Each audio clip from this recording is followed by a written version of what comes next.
Өзгеріс, білмеймін, кеше жалпы соңғы кездері өзгеріс қаладым.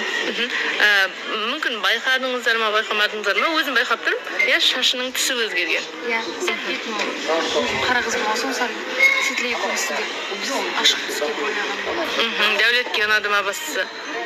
Мен қорқытқанмын ғой басымда. Шашым ұнамай қала ма деп ойладыңыз? Ойнап айтқанмын ғой, қысқа жұмсаймыз. Сәл соң қорқып жазып жатыр ғой. Жіберші суретімді жіберші салонда отырсың. жасадым. Қысқа қылып сары қылып қойған деді ғой, кішкене сары қылып. Қалай болады екен? Жарасып тұрған сияқты. Дәулет мырза, неге Жансая шашын түсін өзгертуге шешім қабылдады деп ойлайсыз? Айтып жатады ғой, қыздар өмірін өзгерткісі келсе, шашын түсін өзгертеді деп. Өмірін өзгерткісі келіп жүрген шығар, мен емес деп ойлаймын. Өмірін өзгертсе, сізді ұстау мүмкін деп ойламайсыз ба? Просто андай бір жаңаша бір нәрсе істегісі келді. Сіз қолдау білдірдіңіз. Иә. Сонда шашын қиып тастаса, қысқа қылып қабылдамайтын ба едіңіз? Жоқ, мен просто айттым, шашыңды қатты қысқа қылма, саған келмейді. Ұзын шашың просто өзгеріссіз болса болады. Демек, қысқа шашты қыздар ұнамайды сізге. Ұнамайды деген кезде енді шашқа қарап бағаламайсың адам. Бірақ кейбіреулеріне келмейді да. Мысалы Жансаяға мынандай қысқа шаш келмейді деп ойлаймын. Елестете алмадыңыз.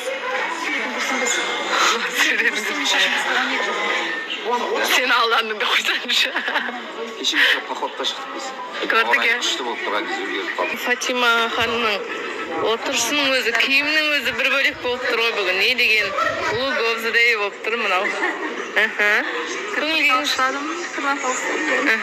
Сізде өзіңіз естественно болып шештіңіз ба? Иә. Понравились хватит дейді ғой. Көңілгеңіз бәрі орында ма, қалпында ма? Көңілгем керемет. Неге сізге үміткер келмей жатыр деп ойлайсыз? Білмеймін, енді талаптарым тым жоғары шығар. Аягөз сияқты талаптарыңызды қайтадан азайту ойда жоқ ба? Сол айтқан сөзінде тұратын адаммын. Ешқандай өзгеріс жасауды жөн көрмеймін жалпы. Жөн көрмейсіз.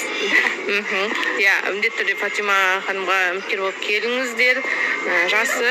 Өзіне сенімді жігіттер керек. Сіздің жасыңыз қаншада? Жасым 31-де. Небәрі 31 жасы, сол үшін келіңіздер жігіттер.